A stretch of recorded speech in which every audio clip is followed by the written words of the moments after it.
There is a new dimension that is taking place in Southeast, which is very dangerous.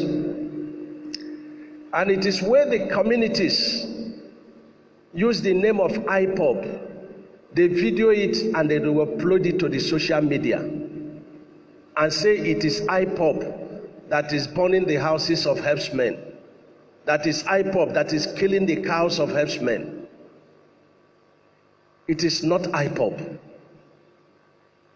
It's the communities that are doing it. And this is very dangerous for the Igbo man. I'm talking to us as leaders to go and talk to our people to know that this is the kind of thing that can bring civil war. The governors of Southeast have been calling on the leaders of the Southeast to speak out on the security of the zone and the unity of Nigeria.